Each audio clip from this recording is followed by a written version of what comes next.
1092 marks, ऐसे ही है। तो इतने ज़्यादा नंबर कैसे आपने ले लिया? हमारे ज़माने में तो 850 में से 650 नंबर लेना भी बड़ी बहादुरी कर रहे हैं। जो बर्गर बच्चे होते हैं जब वो सरों को चॉकलेट खिला देते हैं, सर जी आज आपको मेरी तरफ से पार्टी है, आज आपको मैं पिज़्ज़ा खिलाता हूँ, तो फ्रूट्स वगैरह ऐसे वो खिलाते हैं, तो फिर सर भी प्रिया, आपने टाइम मैनेजमेंट के साथ स्ट्रेस मैनेजमेंट के ऊपर भी बात की कि जब आप फिज़िकल एक्टिविटीज़ के अंदर इन्वॉल्व होंगे।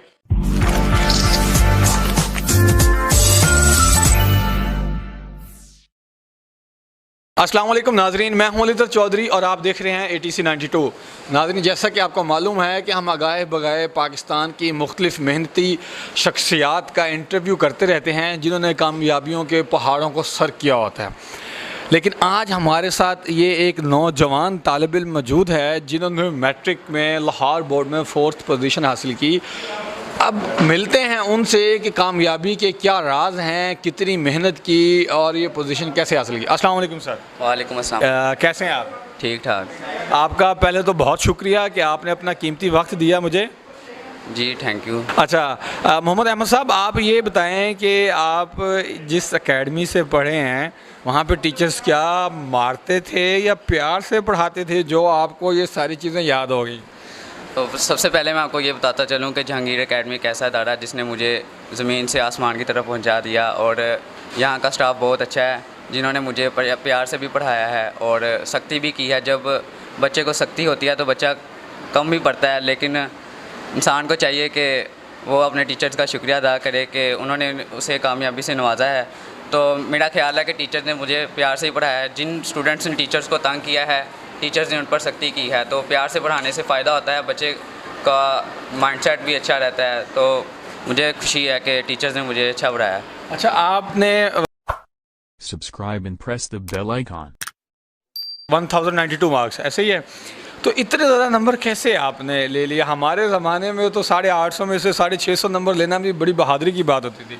तो ये सबसे पहले तो मैं अल्लाह का शुक्रिया अदा करना चाहता हूँ कि जिसने मुझे इस कामयाबी से नवाजा। दूसरा तो मैं अपने पेरेंट्स का और अपने टीचर्स का शुक्रिया अदा करना चाहता हूँ। तो देखिए, मैं अब सबसे पहले आपको ये बताता चलूँ कि इतने नंबर लेना नामुमकिन भी नहीं है और आसान भी नहीं है। तो आपको इसके लिए मेहनत भी करनी पड़ती है। इसके बाद आपको अपनी हैंड राइटिंग की तरफ भी तवज्जो देनी पड़ती है और अपनी स्टडी की तरफ भी तवज्जो देनी पड़ती है। आप अगर आप ये चाहते हैं कि आप टॉप कर सके तो आप ये नहीं कर सकते कि आपके पास हैंड राइटिंग अच्छी हो और आप स्टडी ना करें। स्टडी भी करें और हैंड राइटिंग की तरफ भी तवज्जो दें। तो इसके लिए आपको मैं रिकमेंड करूँगा कि मेरा यूट्यूब चैनल भी है, अहमद चैनल, आप उसको देखें। नहीं तो और भी यूट्यूब चैनल्स हैं हैंड राइटिंग के, तो आप उनको फॉलो करें और उनकी तरह आप हैंड राइटिंग। क्या नाम है आपके यूट्यूब चैनल का? अहमद चैनल। अहमद चैनल। अच्छा अहमद भाई, आपके किस सब्जेक्ट में ज़्यादा मार्क्स आए हैं?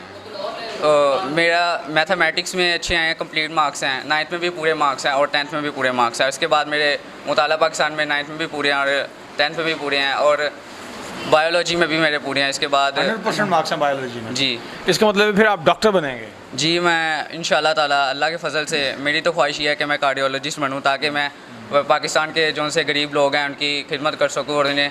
लेकिन अहमद भाई, दिल की बीमारियां गरीब लोगों को तो नहीं होती, वो तो अमीर लोगों को होती हैं। नहीं, माशरे में हो सकती हैं दोनों। गरीब लोग जो उनसे होते हैं उनको परेशानी मुश्किलात पेश आती हैं जिनकी वजह से उनके दिल की बीमारियां हो जाती हैं, लेकिन बड़ों को भी होती हैं। अच्छा, आप कहते हैं कि आपके उस्ताज़ा कराम ने और मैनेजमेंट ने बड़े प्यार से पढ़ाया, लेकिन जहाँ तक मैं इमरान ख़ान साहब को जानता हूँ वो थोड़ा सख्त मिजाज हैं, तो फिर कैसे प्यार से वो पढ़ाते थे?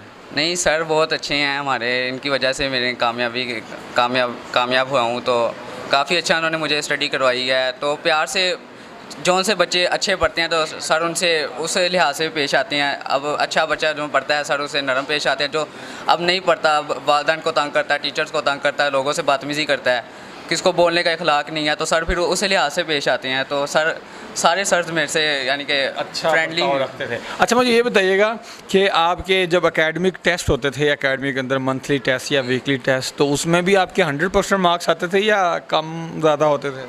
नहीं, पहले तो काफ़ी कम आते थे, फिर आहिस्ता आहिस्ता सर ने मुझे ग्रूमिंग दी है कि बच्चे ऐसे नहीं, ये आपने गलती की है तो इसको आपने इम्प्रूव करना है, आइंदा से ये गलती नहीं करनी। तो सर ने मुझे काफ़ी अच्छा बताया कि आपने जोन से आपने गलती की उनको आपने दोबारा रिपीट नहीं करना। तो इसी तरह मैं सर की बातों को फॉलो करता गया और इंशाअल्लाह ताला पिछले 9th क्लास में कुछ गलतियाँ थी जो मैंने 9th के लास्ट में अपनी इम्प्रूव कर ली थी और इंशाअल्लाह ताला मुझे इसका काफ़ी फ़ायदा हुआ। तनवीर साहब क्या सब्जेक्ट पढ़ाते थे? तनवीर साहब हमें इंग्लिश पढ़ाते थे। तो इंग्लिश में आपके कितने मार्क्स हैं? इंग्लिश में मेरे 9th में पूरे थे, लेकिन 10th में एक MCQ गलत हो गया था, लेकिन बाकी 74 आए हैं मेरे बैग। अच्छा, 9th क्लास में अपने 75 आउट ऑफ 75 और 10th में एक MCQ गलत होने की। 74। अच्छा, मुझे ये बताएं कि कुछ बच्चे ऐसे भी होते हैं जो अकेडमी में तो मुख्तलिफ, मैं पंजाब के या पाकिस्तान के मुख्तलिफ अकेडमीज़ में अक्सर ऐसा देखने में आया है कि बच्चे अकेडमी में तो फर्स्ट पोजीशन ले लेते हैं, second position, third position, fourth, लेकिन बोर्ड में तो वो आउट ऑफ 100 से भी बाहर होते हैं। उसकी क्या वजह होती है? तो मेरे ख्याल से ऐसे बच्चे, ये आप उन बच्चों की बात कर रहे हैं जो बर्गर बच्चे होते हैं, जब वो सरों को चॉकलेट खिला देते हैं, सर जी आज आपको मेरी तरफ से पार्टी है, आज आपको मैं पिज़्ज़ा खिलाता हूँ, तो फ्रूट्स वगैरह ऐसे वो खिलाते हैं, तो फिर सर भी उनसे इंप्रेस हो जाते हैं, चलो कोई बात नहीं, नंबर दे देते हैं। तो वो इस तरह के बच्चे होते हैं। लेकिन जो उनसे पढ़ने वाले बच्चे होते हैं, सर फिर वो फोकस करते हैं, वो सर के अलावा भी अपने आप पे भी फोकस करते हैं कि अगर सर तो मुझे नंबर दे रहे हैं, क्यों मैं अपनी फोकस ना करूं, मैंने बोर्ड की तरफ देखना है, मैंने अकेडमी के नंबर्स की तरफ थोड़ी देखना है, लोगों ने मुझे बोर्ड्स के नंबर से पहचानना है, अकेडमी के नंबर से थोड़ी पहचानना, फिर वो अपनी पहचान खुद बनवाते हैं, तो वो इस तरह से नहीं रहते। तो ऐसे टीचर्स को आप क्या कहना चाहेंगे जो चॉकलेट्स और फ्रूट्स वगैरह लेके नंबर दे दिया करते थे? उन टीचर्स को क्या मैसेज देंगे कि नेक्स्ट बच्चों का फ्यूचर ऐसे ख़राब ना हो? तो उन टीचर्स को मैं यही मैसेज देना चाहूँगा कि आप पाकिस्तान के फ्यूचर को तबाह ना करें। तो आपको चाहिए कि बच्चों को आप अच्छी तालीम दें, उनके बताएं कि इंटरनेशनली कैसे दुनिया कैसे जा रही है, वर्ल्ड वाइड में कैसे तरक्की कर रही है, उनको टेक्नोलॉजी से आप वाज़ह करें कि किस तरह से आपने आगे बढ़ना है। आप इस तरह ना करें, बच्चों का फ्यूचर ना तबाह करें, इससे आपको कोई फ़ायदा नहीं होगा। आपको 1-2 मिनट का आपको खुशी हो जाएगी, चॉकलेट खा ली आपने, फ्रूट्स खा लिए, तो इससे बच्चों का तो फ्यूचर तबाह हो जाएगा, फिर आपको इसका हिसाब देना पड़ेगा आखिरत में। अहमद, आप बच्चों को क्या मैसेज देना चाहेंगे कि यार ये बच्चे कौन सा लर्निंग मेथड अपनाएं? रीडिंग ज़्यादा होनी चाहिए, राइटिंग ज़्यादा होनी चाहिए, राइटिंग प्लस रीडिंग होनी चाहिए, क्या होना चाहिए? तो सबसे पहले तो मैं आपको बता दूं कि आपको रीडिंग भी अपनी अच्छी रखनी है, हैंड राइटिंग भी अच्छी रखनी है। अगर आप चाहते हैं कि आप लाहौर बोर्ड में टॉप करें, किसी भी बोर्ड में टॉप करें, तो आपको इस बात पर फोकस करना होगा कि आपने अपनी स्टडी की तरफ भी तवज्जो देनी है और अपनी हैंड राइटिंग की तरफ भी तवज्जो देनी है। इसके बाद आपने अपनी हैंड राइटिंग को फास्ट भी करना है। ये नहीं कि आपने आप सारा साल आपने पढ़ा है, लेकिन आपके बोर्ड का एग्ज़ाम है तो आपसे पेपर ही ना पूरा हो। तो इसलिए आपने इस साल के स्टार्ट से ये भी प्रैक्टिस करना शुरू कर देनी है कि अपनी हैंड राइटिंग को आपने स्टॉप वॉच ले लेनी है और उसको आपने साइड पर रख लेना और उस पर आपने एक पेज लिखना है, फिर आपने अपना वक्त टाइम है ना उसको नोट करना है। तो इस तरह से आप अपनी टाइमिंग स्पीड को भी आप इम्प्रूव कर सकते हैं। तो इसके बाद मैं आपको बता दूं स्टूडेंट्स को कि स्टूडेंट्स मतलब कि आप टाइम मैनेजमेंट की बात कर रहे हैं कि टाइम मैनेजमेंट जो है वो लाइफ की सक्सेस में बहुत ज़्यादा ज़रूरी है।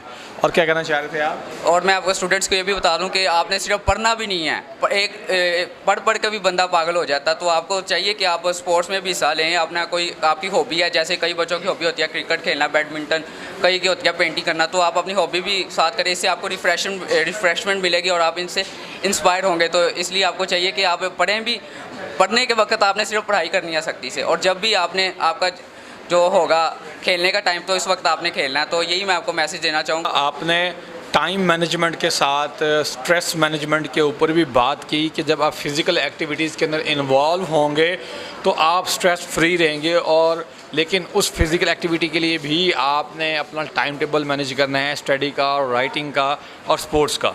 अहमद साहब, आपका बहुत शुक्रिया। आपने बड़ी कीमती और पते की बात की कि हमारी मुल्क की तारीख़ जो है वो ऐसी चीज़ों से भरी पड़ी है कि जितना बड़ा लेवल होगा उतनी बड़ी चॉकलेट्स और फ्रूट्स खा के रिज़ल्ट को, नताइज का रद्दा बदल कर दिया जाएगा। और मुझे लगता है कि हमारे इदारों की, हमारे एजुकेशन सिस्टम की नाकामी में बहुत सारी वजूहत हैं, लेकिन मौजूदा सिस्टम के अंदर सबसे बड़ी वजह यही है कि रिश्वतस्तानी से जो काम लिया जाता है, वक्ती इज़्ज़त हासिल की जाती है, या आप वक्ती लज्जत के लिए बच्चों को जो नंबर दे देते हैं वो उनका करियर और फ्यूचर तबाह वो बर्बाद कर देते हैं। इसी के साथ हमें इजाज़त दीजिए। बहुत शुक्रिया। अल्लाह।